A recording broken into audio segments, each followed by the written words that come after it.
The Galactic Council declared humanity extinct. The galaxy disagreed. The broadcast cut through every signal on the station. There was no warning, no introduction, no courtesy of a countdown. One moment I was staring at a cold cup of coffee and a cracked wall screen showing shipping manifests, and the next moment the Arbiter's voice filled every speaker on level 7, calm and precise, and completely indifferent to the fact that it was announcing the end of my species. Species H7731, colloquially designated humanity, is hereby classified as functionally extinct. All territorial claims are dissolved. All cultural preservation orders are lifted. All protected status provisions are immediately revoked. The Galactic Council thanks the attending delegates for their efficiency. That was it, 43 words. No pause, no moment of silence. I sat very still. Around me, the cargo bay continued its usual noise. Forklifts hummed. Crates shifted. 2 Vreth dock workers argued over a broken seal on a refrigeration unit 3 rows down. None of them were human. None of them looked up. My name is Aaron Voss. I am 34 years old. I was, until approximately 90 seconds ago, the last registered human diplomatic attaché operating in Galactic Council jurisdiction. I say was because the moment the Arbiter finished speaking, my credentials became legally meaningless. My identification chip still worked. My body still functioned. But according to every system that the Galactic Council controlled, I belonged to a species that no longer existed. I picked up my coffee cup, put it down, picked it up again. The screen on the wall switched back to shipping manifests. I had known this was coming. That is the honest truth, and I want to be clear about it from the beginning, because the story of what happened next only makes sense if you understand that I was not surprised. I was furious. I was heartbroken. I was so tired my hands were shaking, but I was not surprised. The culling vote had been moving through council chambers for 11 months. We had filed objections. We had submitted evidence. We had called in every favor that 30 years of human diplomatic presence in this galaxy had built up. The council had listened politely, thanked us for our input, and voted anyway. The culling mechanism was old. It had been used 4 times before humanity, always against species that were already nearly gone, species with no ships left, no population centers, no ability to resist. The council's reasoning was always the same: better to formalize extinction than to leave an unclear legal status creating complications in territorial maps. Clean lines, efficient governance. What made humanity different was that we were not nearly gone. We had seen it coming early enough. 14 months before the vote, human governments, what remained of them after decades of slow council pressure, had started to scatter. 30 million people, colony ships, cargo freighters, refitted passenger liners, anything that could move and carry people and stay off the main transit corridors. We sent them in every direction. Small groups, quiet settlements. Hidden in the biospheres of allied species, tucked into uninhabited moons, buried in the asteroid belts of systems the Council had marked as commercially uninteresting. I had helped plan the scatter. I had sat in rooms with exhausted people and argued over maps and resources and which species could be trusted and which routes were safe. I had said goodbye to people I loved at docking bays across 4 systems, watching ships leave and not knowing if I would ever see any of them again. Then I had stayed. Someone had to stay to file the objections, to create the legal record, to make sure that when the council declared us gone, there was at least one voice saying that we disagreed. Now the vote was done, and I was sitting in a cargo bay on a Vreth trading station with a cold cup of coffee and absolutely no legal standing. I put the cup down for the last time and opened my datapad. The document I pulled up had taken me 3 weeks to draft, with help from a semi-retired Orathi legal scholar named Pevith who had done it for free, in secret, and had asked for nothing except that I remember her name when things got better. I had promised her I would. The document was a business registration. Not a protest, not an appeal, not a petition for mercy. A registration filed with the Interstellar Commercial Registry, which operated independently of the Galactic Council and answered to a different charter entirely. The registration established a legal entity called Humanity Incorporated, with registered offices at the address of a postal forwarding service on a neutral station in Sector Thresh, with one employee, me, and a stated purpose of cultural preservation and community services. The species status field read, disputed. I submitted it at 14:32 station time, 6 minutes after the arbiter finished speaking. Then I sat back and waited to see what would happen. What happened was not what the council expected. What happened was not, to be completely honest, what I expected either. I had hoped. I had planned. I had built the architecture of a response as carefully as I could with the resources available to me, which were modest. But hope and planning are not the same thing as certainty, and for the first 2 hours after the broadcast, I sat in that cargo bay genuinely unsure whether anything I had done was going to matter at all. The first message came in at 16:47. It was from a Vreth shipping captain named Sarek. I had met him once briefly 2 years ago when I had helped process an emergency transit permit for a medical cargo he was carrying. We had spoken for maybe 20 minutes. He had thanked me. I had forgotten about it almost immediately because that was the nature of diplomatic work. You help people with small things constantly, and most of them vanished into the flow of your days, and you never thought about them again. His message was 4 sentences. I heard the broadcast. I have 11 of your people in my cargo holds. They have been there for 3 weeks. Tell me where to bring them. I read it twice. Then I pressed my forehead against the cool surface of the datapad and stayed very still for a moment. 11 people, hidden in cargo holds. A Vreth captain who had not asked permission, had not filed paperwork, had simply decided on his own that this was the right thing to do and done it. I wrote back immediately. I gave him coordinates for a relay station 2 sectors away that I knew was run by a sympathetic Orathi family. I told him to use the freight channel and mention Pevith's name. I told him to be careful. He replied with one word, obviously. Something shifted in my chest. Not hope exactly. Something older than hope. The feeling you get when you realize that you are not as alone as you thought you were, and that the people standing with you chose to do it without being asked. I opened a new document on my datapad. At the top, I typed the words, record of contact. Below that, I began to list every message I had received since the broadcast. Sarek's name went first. By midnight, the list had 19 names on it. None of them were human. All of them were offering something: shelter, passage, resources, legal testimony, silence in the right places. All of them had made that choice on their own, quietly, without announcement. The council had declared humanity extinct. They had done the math on our numbers and our resources and our legal standing, and concluded that we were finished.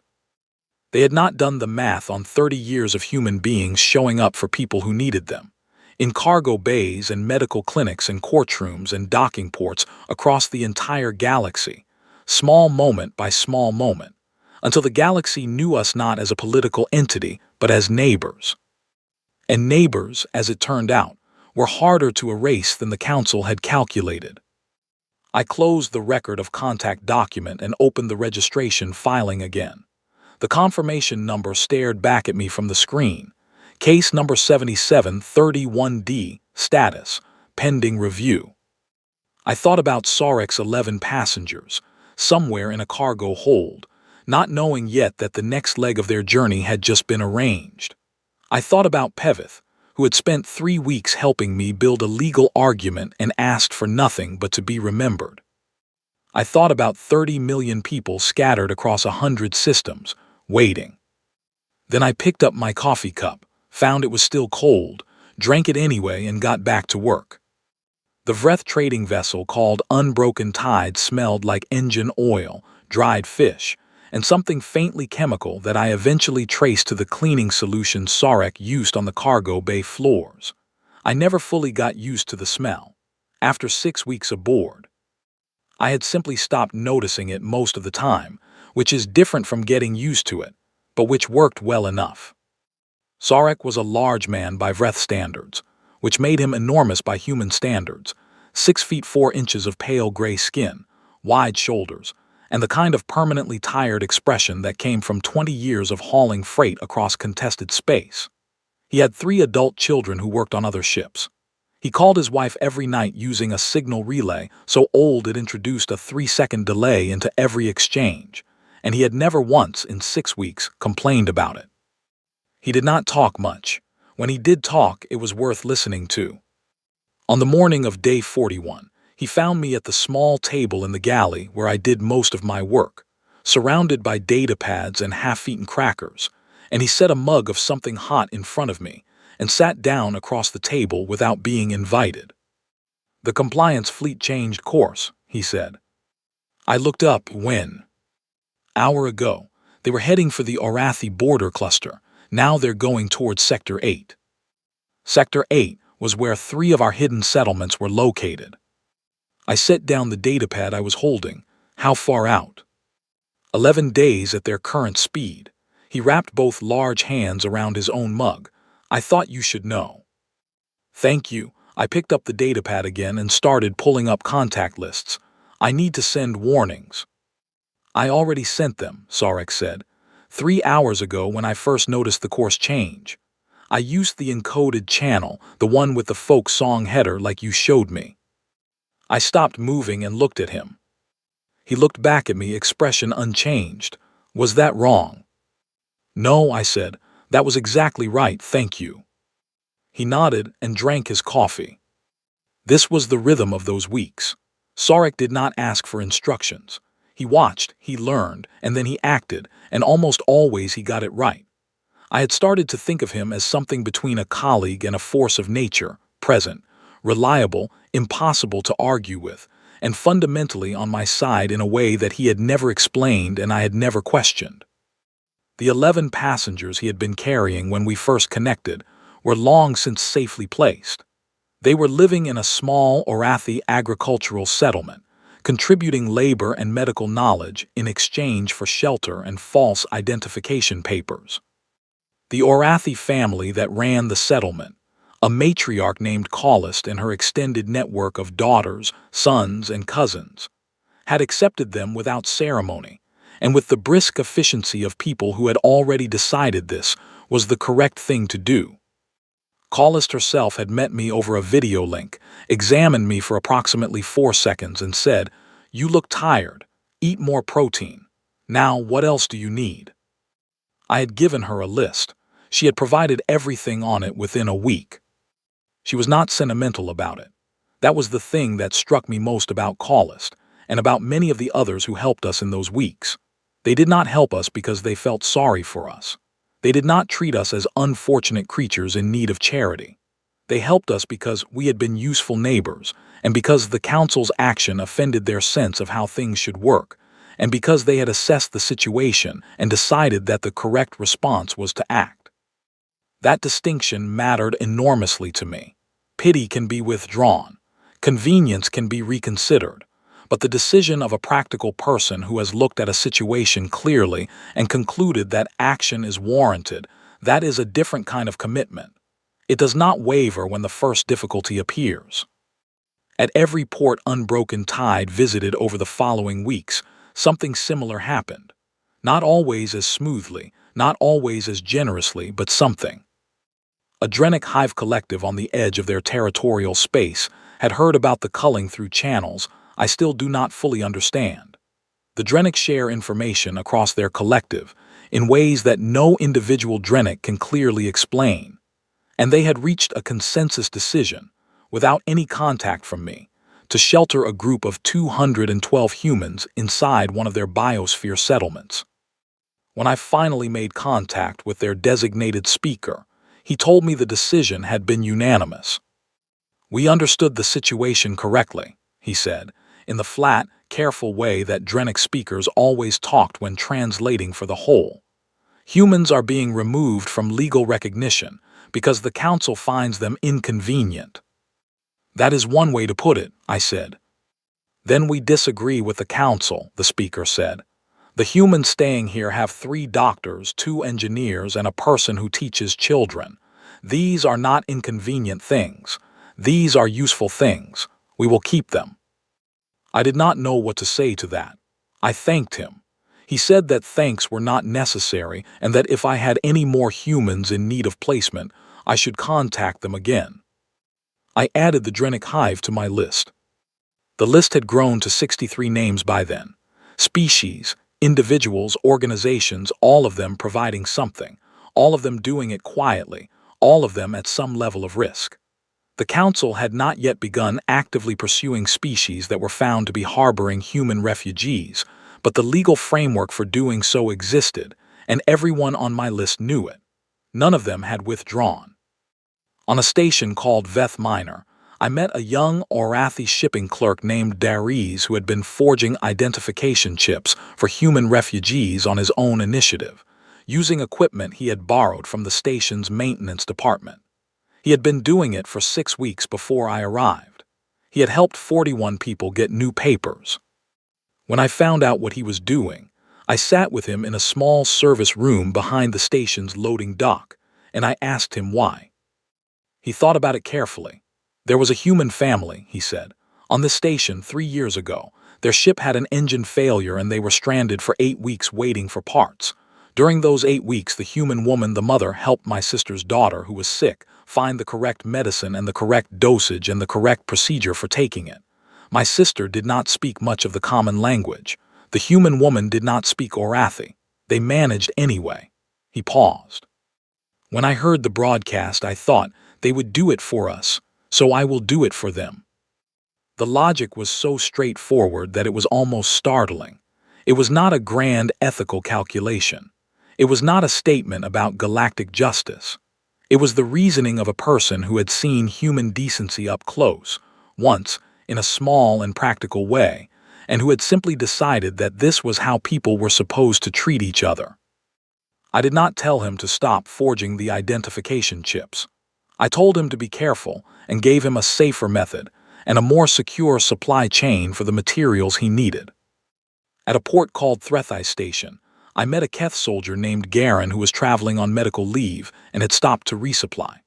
Keth soldiers were large, heavily built beings with a reputation for toughness that was entirely deserved.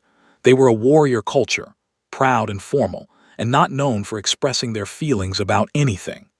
Garen had the bearing of a senior officer and the kind of face that had seen a great deal, and decided not to be upset about most of it. He walked past me twice before he stopped, looked at me with the particular intensity that meant a Keth was making a decision, and said, "You are human." It was not a question. I said yes. He pulled up the left sleeve of his traveling coat. Where his lower arm should have been, there was a prosthetic, gray and functional, and clearly human in its design, with the small manufacturer's stamp of a medical company that had operated out of a human colony in Sector 4. The colony that was now officially deleted from the registry. "A human field medic," Garen said. "7 years ago, I had lost the arm. She rebuilt it in a field station with materials meant for something else. She worked for 14 hours. He paused. "I never learned her name. She was already treating someone else when I tried to ask." I did not know what to say, so I said nothing. "I heard the broadcast," Garen said. "I wanted you to know that I consider the Council's decision to be incorrect." He pulled his sleeve back down.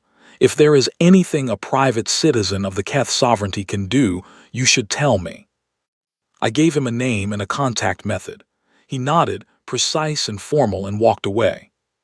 I watched him go and thought about the medic who had worked 14 hours and moved on without asking for his name. I thought about how she had almost certainly not considered what she was doing as anything particularly noteworthy. She had seen someone who needed help. She had helped. She had moved on to the next person who needed help. That was the job. And 7 years later, a Keth soldier in a port called Threthai Station was pulling up his sleeve and telling a stranger that he considered the decision to erase her species to be incorrect. That was how it worked. Not speeches, not grand gestures. A field medic who had worked for 14 hours and moved on without asking for anything. A captain who had hidden 11 people in his cargo hold because it seemed like the right thing to do. An old scholar who had spent 3 weeks writing legal documents because she wanted things to be better and had asked only to be remembered. A shipping clerk who forged identification papers because a human woman had once helped his niece find the right medicine. The council had built their case on a simple calculation. Humanity had no homeworld, no army, no government, no legal standing. Without those things, they were nothing, a ghost species, a footnote. What the council had not calculated was this. For 30 years, humans had been everywhere. Not as conquerors, not as rulers, as neighbors, as the medic who worked 14 hours, as the diplomat who pushed through a transit permit so a cargo of medicine could reach sick children, as the engineer who stayed an extra month to make sure the water filtration system was working correctly, as the teacher, the builder, the person who sat with you when things were bad and got up early the next morning and kept going. You cannot declare neighbors extinct and expect the street to simply accept it.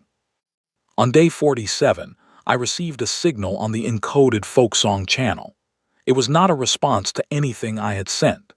It originated from a frequency I did not recognize, and it carried with it a location code for a small station near the edge of Vreth space. The message itself was simple. 42 human settlements had heard the original broadcast. All 42 were still operational. All 42 were waiting for instructions. They were not falling apart. They were living, working, teaching their children, tending their gardens, doing the 1,000 ordinary things that people do when they are determined to continue existing. I read the message 3 times. Then I walked to the front of the ship and knocked on the door of the navigation room where Sarek was reviewing charts. "I need to go to Sector Thresh," I said. He did not look up. "I know, I already changed the heading. We'll be there in 9 days. I stood in the doorway for a moment. "How did you know?" I asked. "Because the conclave is in Sector Thresh," he said, "and you have been building toward that since the day I met you. You had it planned before the vote was cast."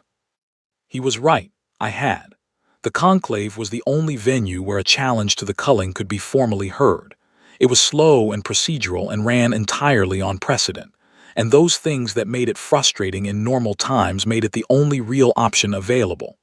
The council could not legally dissolve a conclave hearing once it had been accepted. They could lobby, threaten, and apply pressure, but they could not simply reach in and stop the process. If I could get through the door, I had a chance. 42 settlements, 63 allies, 1 exhausted human with a datapad full of evidence, and a legal filing that the Interstellar Commercial Registry had not yet found a reason to reject. 9 days, I said. 9 days, Sarek confirmed. I went back to my table and my crackers and my datapads, and I kept working. The conclave station at Sector Thresh was built on a scale that made you feel small on purpose. The architects had done it deliberately. High ceilings, wide corridors, massive viewing windows looking out into open space. The idea was that any species entering to make a claim would be reminded of how large the universe was and how reasonable it was to resolve disputes peacefully within it.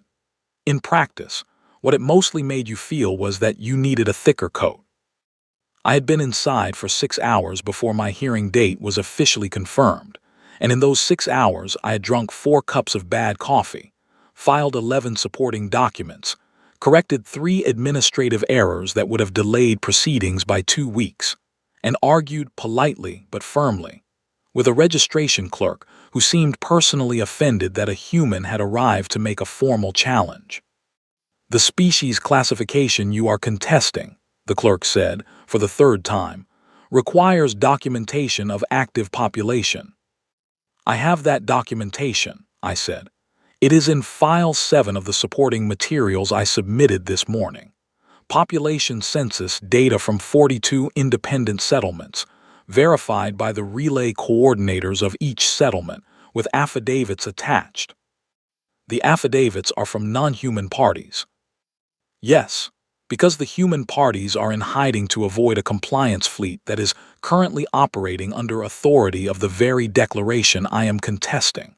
Requiring endangered parties to self-report to the authority that is endangering them is not a documentation standard. It is a trap. The clerk looked at me. He was an older Orathi, which meant he had probably seen stranger things than this, but he was working hard to express doubt anyway. "I will need to consult with senior administration," he said. "Please do," I said. "I will be at the table by the window working."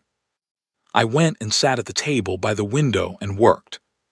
At the table beside me, a Vreth captain pretended to review shipping documents. Sarek had insisted on coming in. I had not argued. 2 seats down from him, a young Orathi woman named Denya, sent by Callist as a formal proxy, sat quietly with a stack of physical documents in front of her, which was an Orathi way of signaling that she was serious and prepared and not leaving. Across the room, 3 other individuals I recognized from the network of contacts I had built over the previous weeks waited with the particular patience of people who had made a deliberate choice and were committed to it. They had all come here at personal risk. The Council could not directly interfere with conclave proceedings, but they could create difficulties afterward for anyone who had participated against their interests. Everyone in this room knew that. None of them had stayed home. The senior administrator came out 2 hours later. She was a tall being of a species I associated with long memory and extreme precision, and she had the expression of someone who had seen many unusual things and had stopped finding them interesting. She reviewed my files for 40 minutes in complete silence. Then she looked up. "Your filing is procedurally correct," she said. "The supporting documentation meets the minimum threshold for a formal challenge hearing. I am entering it into the calendar." She said it the way someone might announce that the shuttle schedule had been updated, completely neutral, entirely without drama. "When?" I asked. 14 days. Council representation will be notified." She walked back to her office. The clerk looked at me with an expression I could not entirely read and then looked away. I sat with that for a moment. 14 days. The hearing was real. The challenge was formally accepted. The automatic stay of enforcement provision would now activate, which meant the compliance fleet could not carry out new operations while the hearing was pending without triggering a separate legal crisis. I sent an encoded message on the Folksong channel. 2 words, 14 days. The responses came back over the next 3 hours.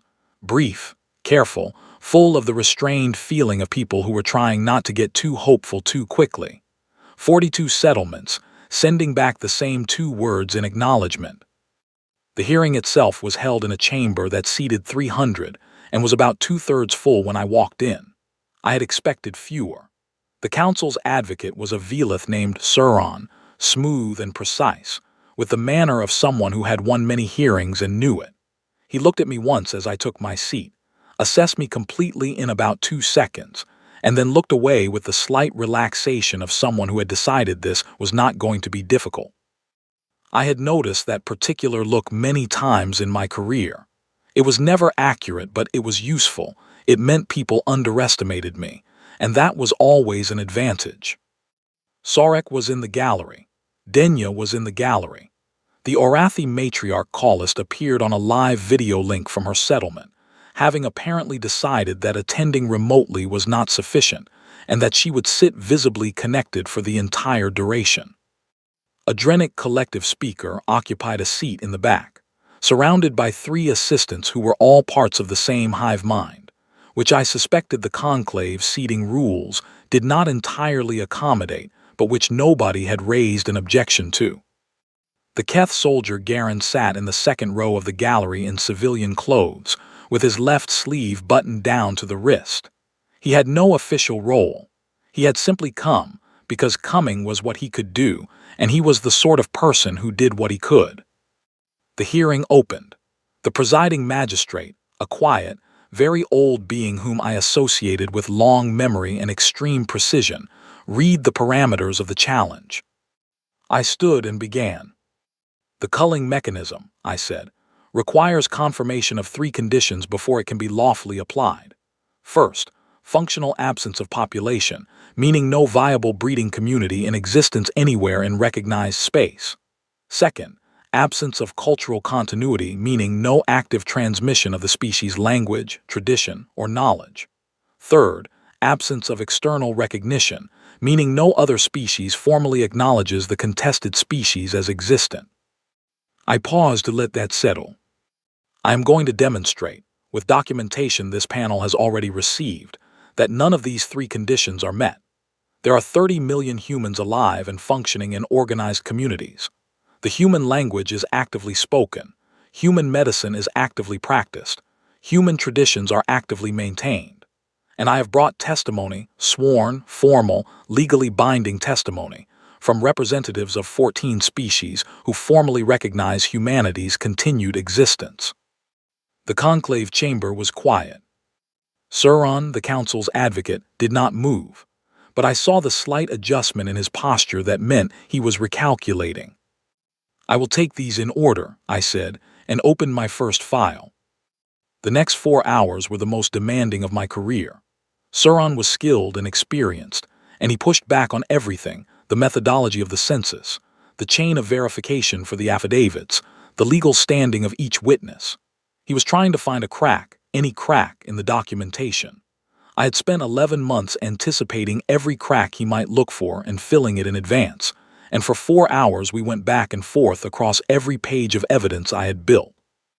When he questioned the census methodology, I had an independent statistical analysis from an Orathi academic institution. When he questioned the witness affidavits, I had the original signed documents with 3 independent verification seals. When he argued that cultural continuity required a formal institution rather than informal practice, I had 6 hours of recordings showing human teachers teaching human children in 6 different settlements, with dates and locations and witness corroboration. It was not exciting, the way that legal proceedings never are, but the gallery was very still and very attentive, and the presiding magistrate asked precise, careful questions that told me she was following every thread. At the end of 4 hours, the magistrate called a recess. In the corridor outside, Sarek appeared at my shoulder with a container of water and the expression of someone trying not to look concerned. "How is it going?" he asked. "Correctly," I said. "Suron has not found anything to use. That does not mean he is done looking."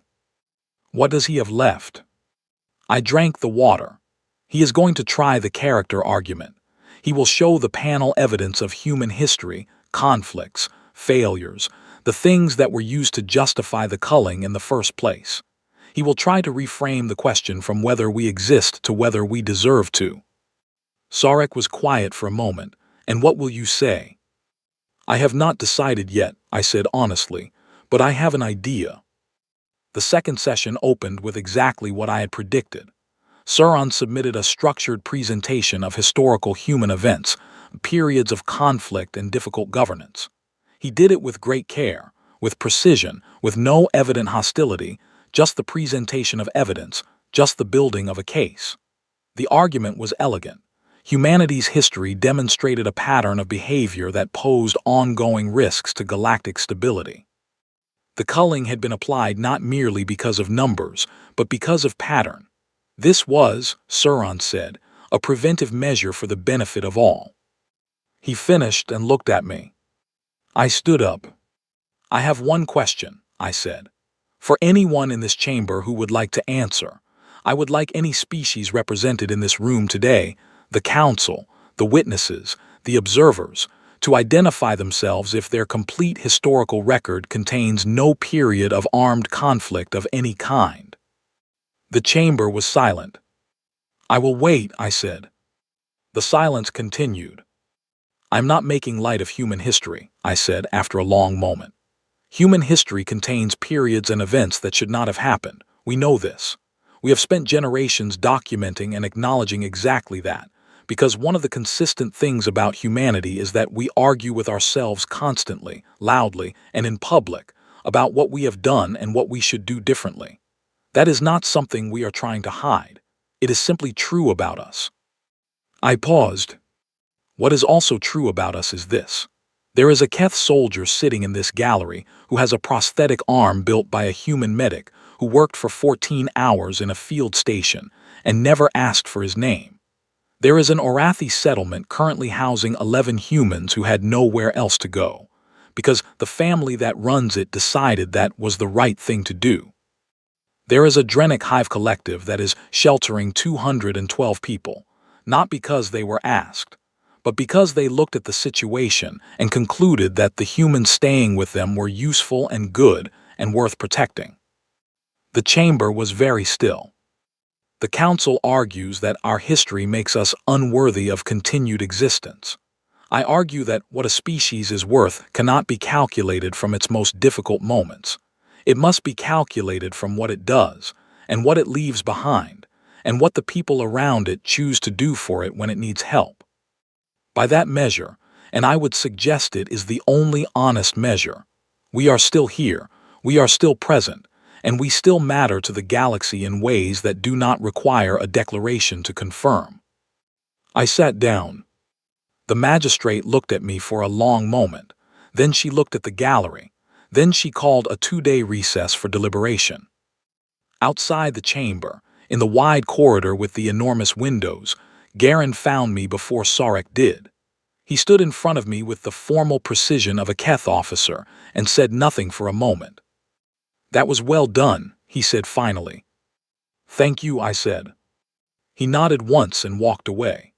I watched him go, and I thought about the medic who had worked 14 hours and moved on without asking for his name, and I thought that she would probably have found the entire proceeding exhausting and would have been glad it was someone else's job.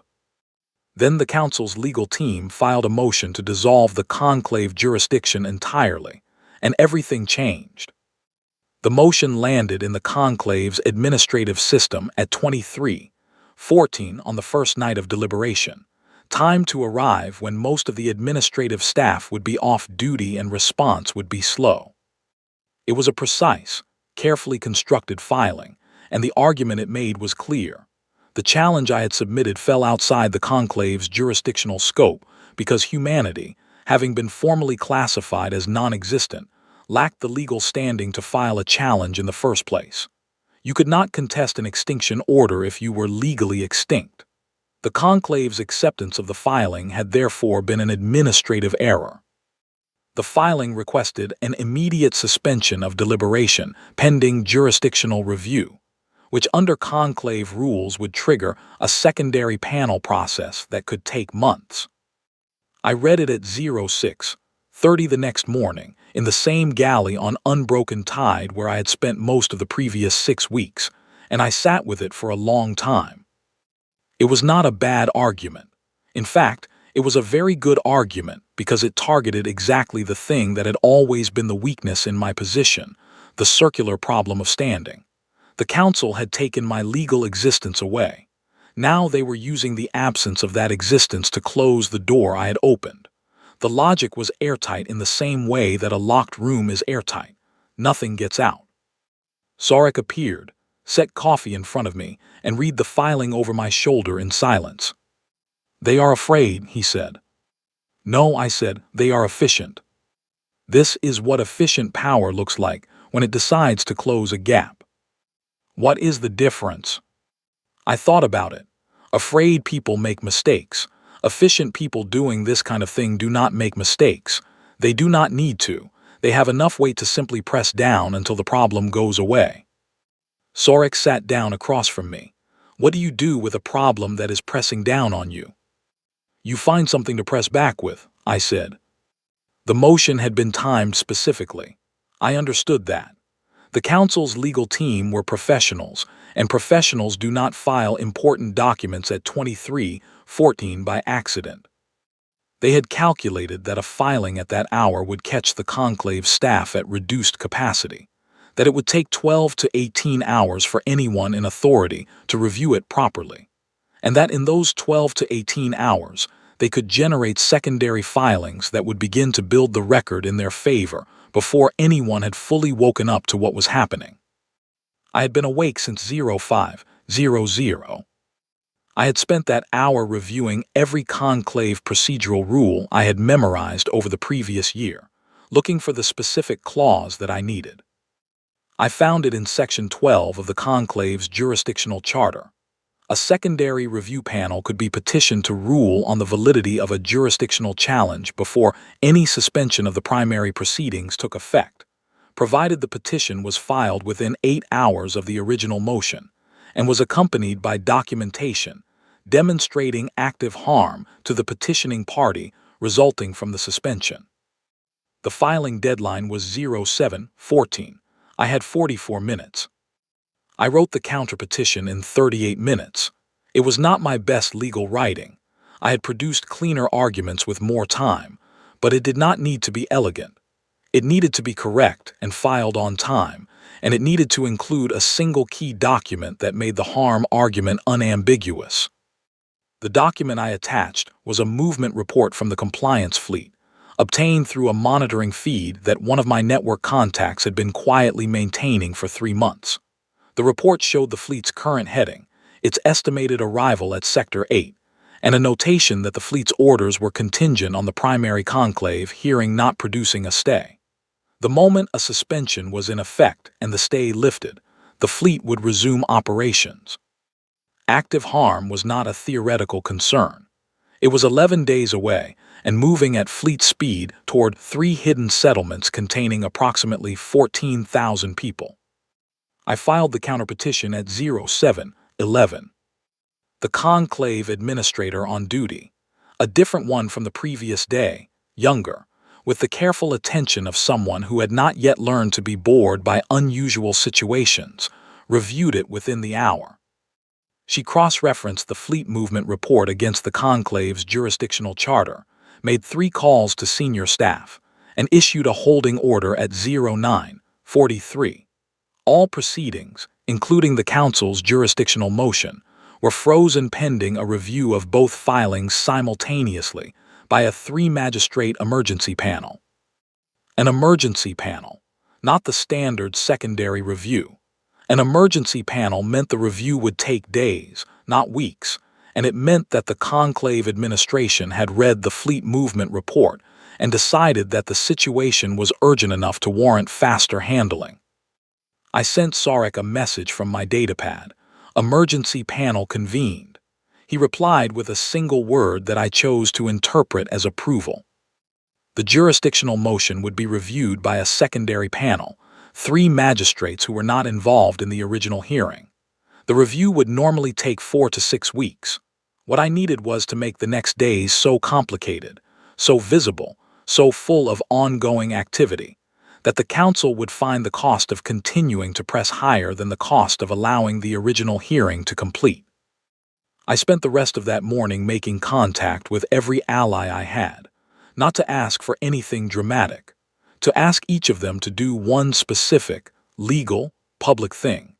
File a formal statement of interest with the conclave administration, noting that they were following the proceedings and considered the outcome relevant to their own species' security. A statement of interest was a minor document. It had no binding legal effect. It simply placed a name on the record. By the end of the day, I had commitments from 26 of my 63 contacts. By the end of the second day, 12 more had joined without being asked. They had seen the others file and reached their own conclusions. 38 species, filing statements of interest in the continued existence of humanity. The secondary panel received those filings on the morning of the 3rd day. By the afternoon of the 3rd day, the Keth sovereignty, one of the 3 great powers in the galaxy, a military civilization with enormous political weight, released a public statement through its Foreign Relations Office saying that it was monitoring the jurisdictional proceedings with significant interest, and that the outcome of the challenge would inform future Keth relations with Council member states. This was diplomatic language. Translated into plain terms, we are watching, and if you use a procedural trick to erase a species that our soldiers owe a debt to, we will remember it.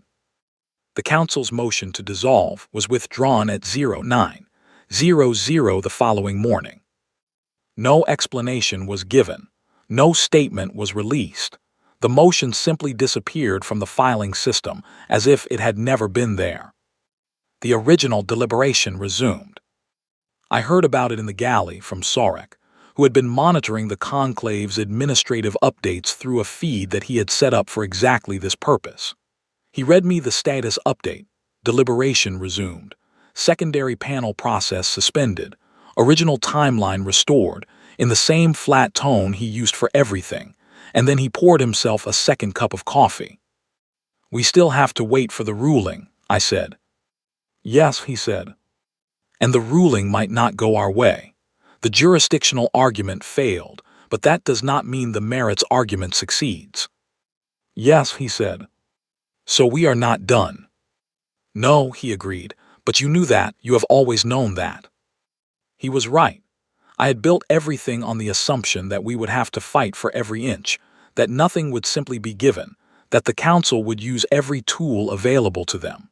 The withdrawn motion had used up one of those tools and had cost them something in the process. The Keth statement had been public, and public statements from the Keth sovereignty carried weight that did not disappear when a motion was withdrawn. The next 9 days were quiet in the way that the space between large events is always quiet, not peaceful, but suspended, like the moment between a step and landing. I worked through every morning, reviewing documents and drafting responses to questions the magistrates might raise. I ate crackers and drank cold coffee, and occasionally something that Sarek cooked which was always somewhat too spicy, but which I was grateful for anyway. The 42 settlements sent quiet daily check-ins on the Folksong channel, routine and steady, the digital equivalent of someone knocking on your door each morning to confirm they were still there. Callis sent one message that said only, "Eat something real, Aaron." I appreciated both the instruction and the implication that she considered me her responsibility in some way. Garen sent nothing at all but appeared once at the dock to check that the ship was still there, nodded at Sarek, and left. Sarek told me about it later, without comment, in the way he reported anything he considered relevant information. I thought during those 9 days about what winning actually meant, not in terms of the ruling but in terms of what came after it. The Conclave's decision, whatever it was, would not rebuild Earth. It would not undo the scatter or return the people who had been lost in the chaos of the previous 2 years, or erase the experience of 30 million human beings who had spent more than a year living in hiding. Winning this ruling would not make us whole. It would make us legal, which was not the same thing, but which was the necessary first step toward anything else. I kept that thought with me, legal first, everything else second. On the 10th day, the magistrate released the ruling. I read it alone in the galley before I told anyone else. The language was precise and careful and took 11 pages to say what could be said in one paragraph. The culling declaration applied to species H7731 was found procedurally invalid. The 3 required conditions had not been met at the time of the vote. Humanity retained contested species status, with a 6-month window for formal census submission and homeworld claim filing. Contested species status was not full recognition. It was not a homeworld. It was not safety. It was a legal category that meant your existence is acknowledged, your claim is in process. Nobody is allowed to simply delete you while the process continues. It was, in every measurable sense, the minimum possible victory. It was also the most important thing that had happened to humanity in 2 years. I sat with it for a long time, long enough that Sarek came looking for me, found me staring at the screen, and read the ruling over my shoulder without asking permission. He read it twice, then he sat down across from me and was quiet for a while. "Contested," he said finally. "Contested," I agreed. "Not finished." "Not finished. Not by a long way." I set the datapad down. The council still has the votes they always had. They still have the compliance fleet. They still have the legal architecture that produced the culling in the first place. What we have is a procedural ruling that says they made a mistake and need to try again with better paperwork if they choose to. Will they? Maybe, Or maybe the Keth statement and the 38 filings and the public visibility of the last 4 weeks have made the cost of trying again look higher than the cost of leaving it alone. I looked at the window at the dark space outside. I do not know, I cannot know. What I know is that tonight, 30 million people are going to receive a message on a folk song channel saying that we are still here, legally, on the record, and that tomorrow we start the next part. Sarek was quiet for another moment. Then, Callist will want to celebrate. Callist will say eat something real, and also we should discuss the census methodology, I said. Probably both, he agreed. I sent the message at 19:00. 2 words the same as always, still here. And then I added a third word which I had not used before. I added it because it was true, and because 30 million people in 42 hidden places deserved to hear it, and because Pevith had asked only to be remembered and I was going to honor that promise by making sure her work meant something. The third word was forward. The responses came back over the next hour. Brief and careful, all of them, the restrained warmth of people who had learned not to celebrate too early, but they were there. All 42, every one. I thought about the arbiter's voice in the cargo bay, 43 words announcing the end of everything, delivered with the indifference of someone reading a shipping manifest. I thought about Sarek's 4 sentences. I heard the broadcast, I have 11 of your people, tell me where to bring them. I thought about Garen's sleeve, buttoned down to the wrist. I thought about Pevith, who had said only, remember my name. I remember, I said, to no one in particular, to the dark window and the stars beyond it, and the 42 places where people were reading a message on a folk song channel, and feeling something they had not allowed themselves to feel in a very long time. Then I opened a new document, labeled it Census Plan, Draft 1, and started writing. The 6 months that followed the conclave ruling were the most demanding of my life, and I say that as someone who had spent 11 months before it in a state of sustained emergency. The difference was quality, not quantity. Before the ruling, the pressure had been the particular crushing weight of something falling. After the ruling, the pressure was the entirely different weight of something being built. We had a window, 6 months to submit a formal census and a homeworld claim. 6 months to transform 30 million people living in hidden, scattered, legally precarious communities into something that looked enough like a functioning civilization that the conclave's next review panel would confirm our status as fully recognized rather than merely contested. I want to be honest about what those 6 months looked like from the inside, because the story of those months is not a story about triumph. It is a story about spreadsheets and coordination calls and arguments about resource allocation and the particular exhaustion of people who are doing enormous work on not enough sleep and not enough food and not enough certainty about whether any of it would matter. The census alone took 8 weeks, 42 settlements, 30 million people, verification requirements that had been designed for a species with a functioning government and formal registration systems. We had neither.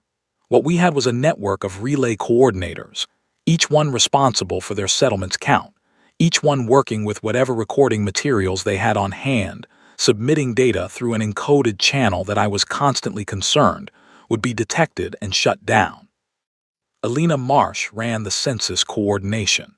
She was 41 years old, a former data analyst from a human colony that no longer existed on any official map.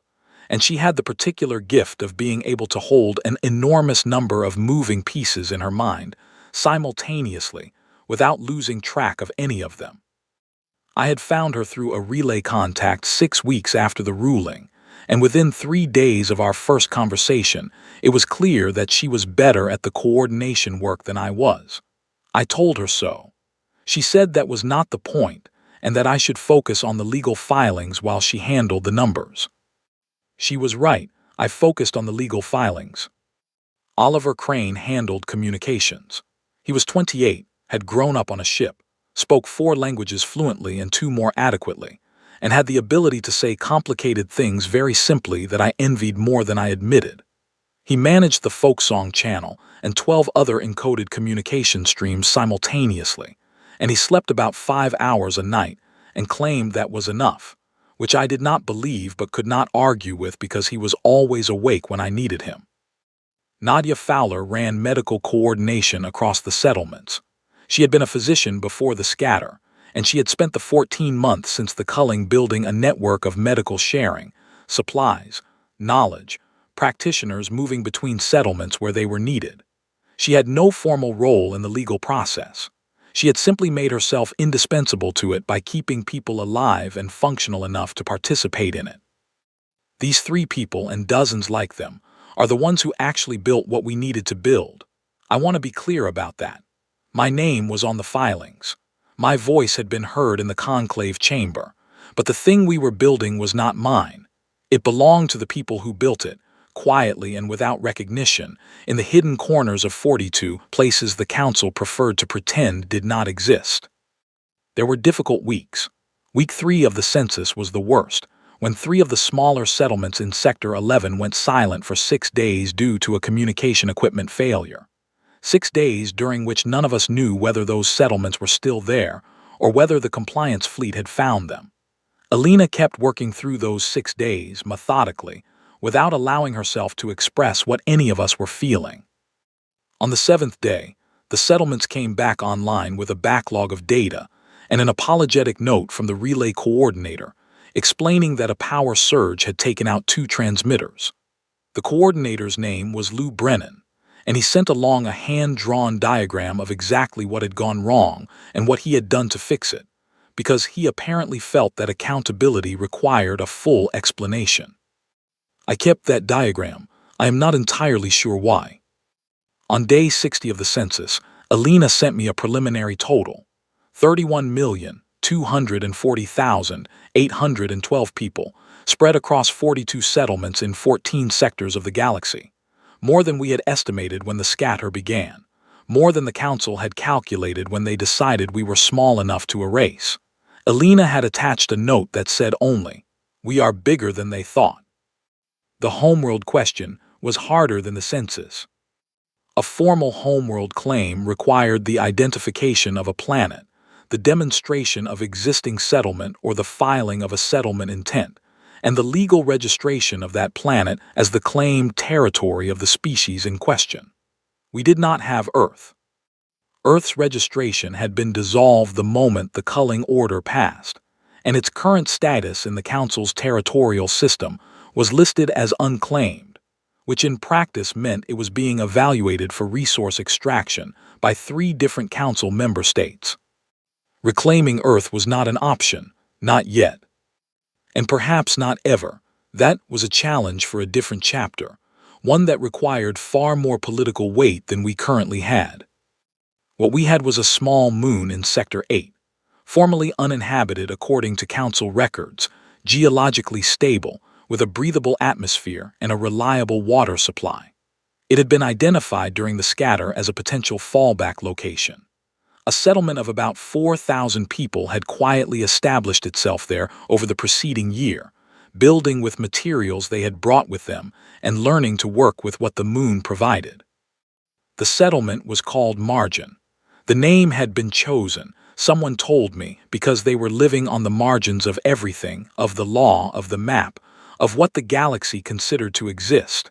They had decided to own the word.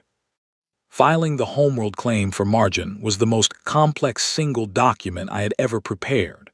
It required survey data, population verification, resource assessment, and a legal argument for why a species classified as contested had the right to file a homeworld claim before their status was fully confirmed.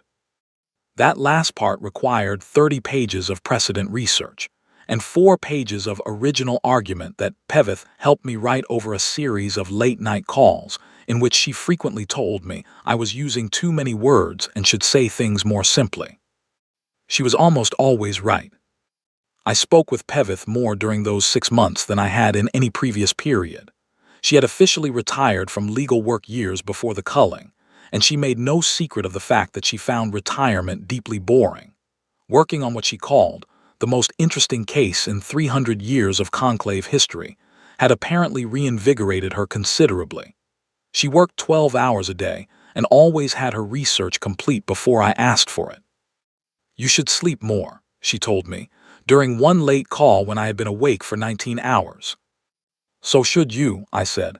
It is past midnight at your location. I am old, she said. I sleep when I am tired. Right now I am not tired. Now the precedent in the Kalahari case is actually more relevant than you think. Let me explain. She explained for an hour. She was right about the Kalahari case. The claim was submitted on day 167 of the 6-month window, 27 days before the deadline. The remaining 27 days were the most difficult of the entire process, which is saying something. The filing was in. The census was submitted. The evidence was complete. All that remained was to wait for the review panel's determination, and waiting is the worst possible activity for someone who has spent 18 months in motion. I took a room on margin for those 27 days, because Elena said it was time I saw what we were actually building, and she was right about everything, so I listened to her. Margin was not beautiful in the way that older established worlds are. It was functional and improvised and clearly built by people who were making the best of what they had. The shelters were solid but plain. The agricultural plots were organized with a practicality that had no room for anything decorative. The paths between buildings were hard-packed earth, and when it rained, which it did, regularly, in short, heavy showers, they turned to mud that everyone navigated with the particular resigned competence of people who have decided that mud is simply a feature of their lives. But the children played in the mud without caring about it, and the adults who called out to them as they passed were not strangers to each other. And in the evenings, people gathered in the large central shelter for meals and conversation, and the occasional debate about resource allocation that was always resolved, sometimes slowly, but always resolved. On the 4th day I was there, a girl of about 8 years old approached me with the directness that children have when they have decided something is worth doing. She told me her name was Kara, and that she had heard I was the one who had gone to the conclave, and she wanted to know what the conclave was like. I sat down on a low wall and told her. I tried to make it interesting without making it simpler than it was. She listened with the focused attention of a child who has learned that adults sometimes say important things, and when I finished, she was quiet for a moment. So we might still be allowed to stay, she said. We are very likely to be allowed to stay, I said. The filing is strong. The evidence is good. I think the panel will confirm our status. But you do not know for certain. I do not know for certain, I admitted. She considered this. Then she said, my mom says that not knowing for certain is just what life is, and you have to keep going anyway. Your mom is right, I said. Kara nodded, apparently satisfied, and went back to whatever she had been doing before she decided to interview me. I thought about what she had said for the rest of the day, and several days after that. There is a specific kind of wisdom that appears in the statements of children who have been raised by practical people in difficult circumstances. It is not simple optimism, which does not survive contact with real hardship. It is something older and more durable than optimism. The decision that continuing is the correct response, not because everything will work out, but because stopping is the alternative and stopping is worse. Kara's mother was a woman named Grace, who I met on day 6. She was in her mid-30s, methodical in her movements, and she ran the Margin Settlement's water management system with the focused attention of someone who understood that water was not optional. She had been an environmental engineer before the scatter. On Margin, she was whatever Margin needed her to be. We sat together one evening outside the central shelter, while the sky went through the particular deep colors that Margin's slightly thicker atmosphere produced at dusk, and she told me that the hardest part of the scatter had not been the hiding, or the uncertainty, or the fear. The hardest part had been watching her daughter grow up in it, teaching a child what the world was like, while the world was in the process of being rebuilt from almost nothing. She does not remember Earth, Grace said. She was 3 when we left. She knows it existed because we tell her about it, but it is a story to her. This is real to her. She looked out at the settlement, the lights coming on in the shelters, the sound of people coming in from the fields at the end of the day. Sometimes I think that is the right way. She is not carrying what we are carrying. She is just living here. I thought about that later, trying to sleep in a room that smelled like fresh wood and damp earth. Kara did not carry the weight of what had been lost. She carried only what was here, and what was here was enough for her to build a life in. That was not a small thing. That was, in fact, the point, not to preserve what we had been, frozen and mourning, but to continue becoming whatever we were going to be next. The ruling came on day 189. 12 days after the deadline window closed, 4 days after I had started to seriously consider that something had gone wrong in the review process. It came as a formal notification to my registered conclave contact address. 3 pages of precise legal language concluding with a determination that humanity's contested status was hereby confirmed as active recognized status, with the homeworld claim for margin registered and protected under standard species territorial provisions. Recognized, not contested, recognized. I read it 3 times, the way I always read important documents, to make sure I was not misreading something. Then I sent it to Alina, who sent back a response 12 seconds later that was entirely composed of the census data verification codes we had been using for 6 months, reformatted to spell out the words. We did it. Oliver had the announcement on every channel within an hour. Nadia sent it through the medical network. Callist hosted a gathering at her settlement that, by all reports, went on until very late and involved food that she had been saving for exactly this occasion. Garen sent a brief message. It said, "Good, what is next?" Sarek said nothing. He appeared at the door of the small room I was using on margin, looked at me for a moment, and then set down a container of something that smelled like the spicy soup he made when he was in a good mood, which I had learned over 8 months to interpret as his version of a celebration. I ate it while it was hot, which he had always said I never did. What came next was everything. All the long and difficult and ordinary work of rebuilding a civilization from 42 settlements on the margins of the galaxy's map.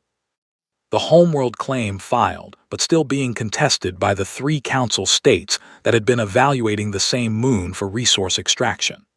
The census confirmed, but requiring ongoing updates as people moved between settlements and new births continued in the normal way of living human communities.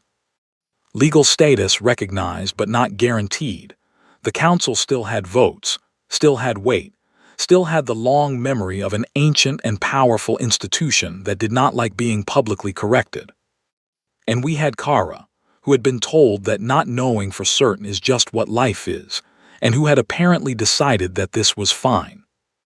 The night the ruling came through, I walked to the edge of Margin's central settlement, where the agricultural plots gave way to open ground, and stood looking up at the sky.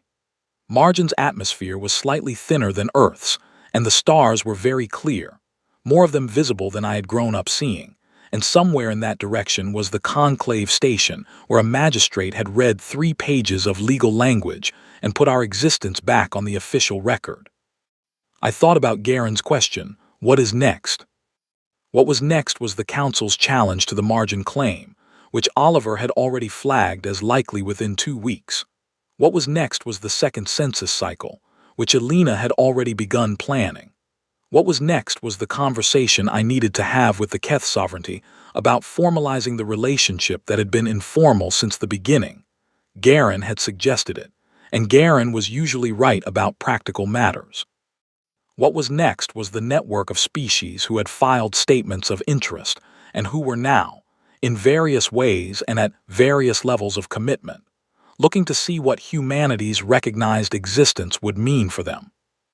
What was next was enormous and uncertain and would take years, and I was tired enough that I had trouble imagining years. But I had imagined them before, in a cargo bay on a Vreth trading station with a cracked wall screen and a cold cup of coffee, and I had been wrong about the shape of what was coming in ways that had generally surprised me favorably. The people who had appeared had been more than I had counted on. The galaxy had disagreed with the council more loudly, more consistently, and more practically than I had allowed myself to hope. Pevith's name was in the formal record. I had made sure of it. She had been listed as legal consultant on every document I had filed since the first night in the cargo bay, because she had asked only to be remembered, and I had meant it when I said I would. I stood on the edge of margin settlement, with the cold, clean air of a world that was now legally ours, and I stayed there for a while. Long enough that the lights in the central shelter went off one by one as people went to sleep, and the settlement settled into the quiet of a community at rest, alive and breathing in the darkness.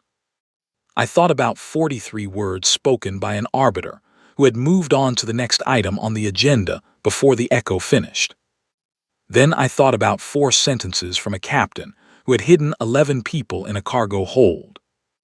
Then I thought about 14 hours in a field station, and a sleeve buttoned down to the wrist, and 38 species filing statements of interest, and Collis saying eat something real, and Oliver encoding messages in folk songs, and Alina counting 31 million people one settlement at a time, and a shipping clerk named Darius forging identification papers, because a human woman had once helped his niece find the right medicine, and Kara telling me that not knowing for certain is just what life is. The council had done their math.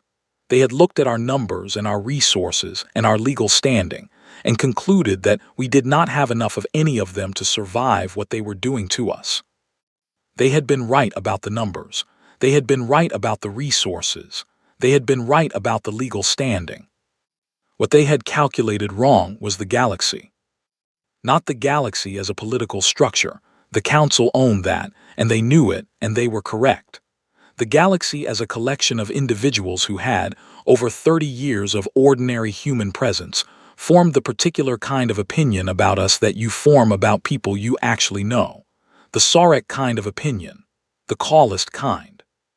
The kind that lives not in policy documents but in the decision you make at 16, 40, 7 on a day when everything has just changed, when you could easily do nothing, when nobody would blame you for staying out of it, and you pick up a communicator and send 4 sentences anyway. You cannot legislate that out of existence. You cannot file a motion to dissolve it. You cannot add it to a territorial map and claim it and extract resources from it. It simply is, the same way that the stars are, not because any authority declared it, but because the thing happened, and things that have happened do not stop having happened just because someone decides it would be more convenient if they had not.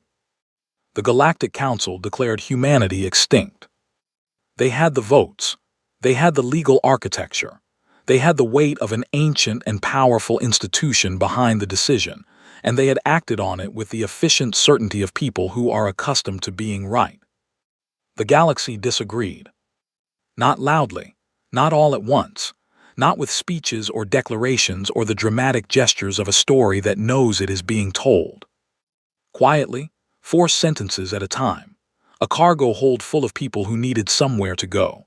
A legal filing submitted at 14:32 on the worst day of a species' existence.